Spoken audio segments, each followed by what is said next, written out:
ویدیو میخوایم در مورد ساق پا صحبت کنیم و عضلات ساق پا. عضلات ساق پا شامل کمپارتمنت ها میشن، میان پارت میشن، قسمت به قسمت میشن و هر کمپارتمنت عضلات مخصوص خودش رو داره. اما کمپارتمنت ها شامل چیا هستن؟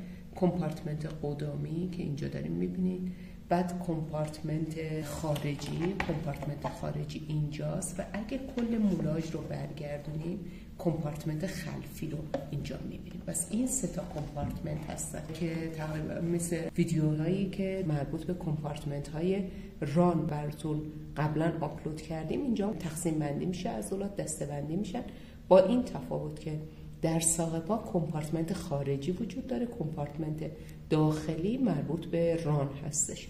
از کمپارتمنت قدامی در مورد عضلات صحبت میکنیم به ترتیب و هر کمپارتمنت رو عضلاتشون رو براتون میگیم. کمپارتمنت قدامی ساق پا شامل 3 تا عضله است.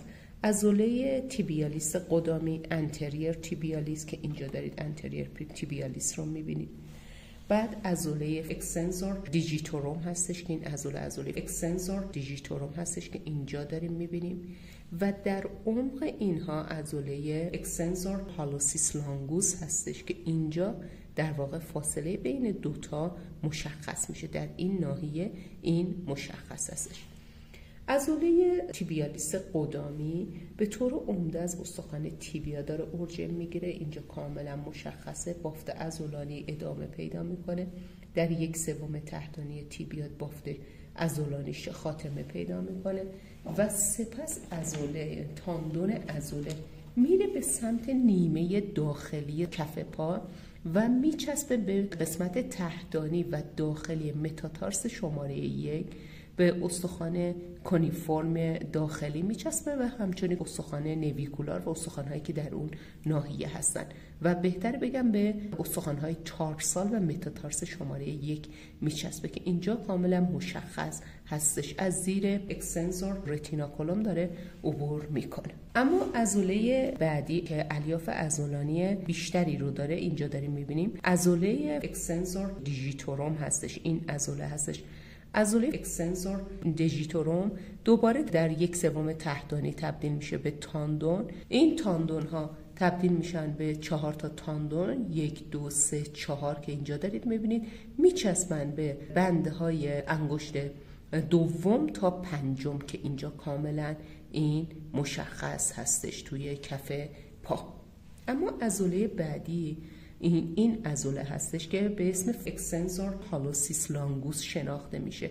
عمقی تر از این 2 تا عضله هستش، تو عمق اینها قرار داره، روی قشای بین استخوانی اتصالاتی هم به تیبیا داره.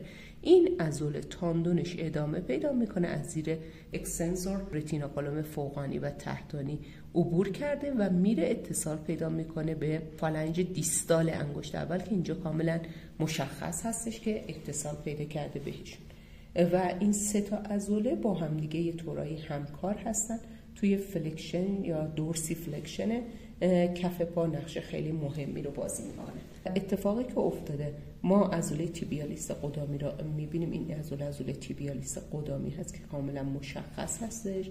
بعد اینجا داریم عضله دیجیتوروم رو میبینیم، الیاف عضله دیجیتوروم رو، ولی الیاف عضله دیجیتوروم کات شده و عضله اکسنسور هالوسیس رو که باید تو این سطح اتصال پیدا کنه نمیبینیم.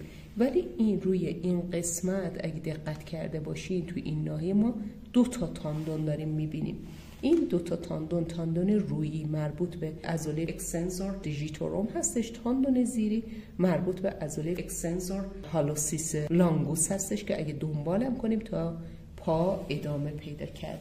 این 2 تا رو که داریم میبینیم اگه دقت کرده باشین رفته به هالوسیس، رفته به انگشت 60، این یکی یا 4 تا شدن رفتن به انگشتان. شما یه عصبی هم اینجا داریم میبینید که این عصب دیپ فیبولار هستش که این عصب به هر 3 تای اینها عصب رسانی میکنه، هم به تیبیالیس قدامی، هم به اکسنسور هالوسیس و هم به اکسنسور دیجیتوروم و به هر 3 عضله که کمپارتمنت قدامی رو تشکیل میده از عصبی که اینجا دارید میبینید به اسم عصب دیپ فیبولار یا دیپ پورنئال عصب میگیره. این کمپارتمنت خارجی ساق پا هستش. کمپارتمنت خارجی ساق پا شامل دو تا عضله است.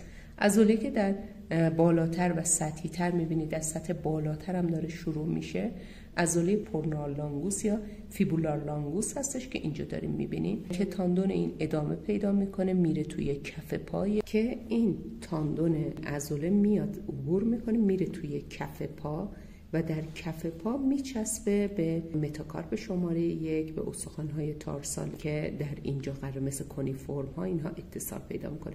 عضله بسیار مهمی هست این عضله که در ویدیوهای تئوری خواهم گفت چرا اهمیت بسزایی در عمل کرد و اون حفظ شکل پا داره. عضله بسیار بسیار مهمی هست این عضله و آسیباش نگران کننده است. و همچنین تاندون مربوط به عضله برویس رو ببینیم که در زیر قرار داره، در اینجا قرار داره. این تاندون مربوط به پورنال برویس میاد عبور میکنه میچسبه به تکمه انگشت 5 که اینجا مشخص. عضله‌ای که در پایین قرار داره زیر عضله پورنال لانگوس پورنال برویس هستش یا فیبولار برویس هستش، اینجا مشخصه که در ادامه پیدا کرده چسبیده به تکمه انگشت کوچیک که اینجا این مشخص هستش. اینها میشن کمپارتمنت در واقع خارجی و کمپارتمنت خارجی این دو تا عضله رو داره. یه وقتایی عضله سوم مطرح میکنن که چون توموراژ وجود نداره من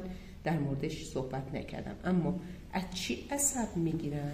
عصب اینها عصب در واقع پورنال سطحی هستش، اینجا سوپرفیشیال فیبولار هستش که یا پورنال هستش که این رو عصب رسانی میکنه به هر دو تا عضله عصب داده، بعدا هم رفته و روی سطح پا و در سطح پا عصب رسانی خودش رو ادامه داده.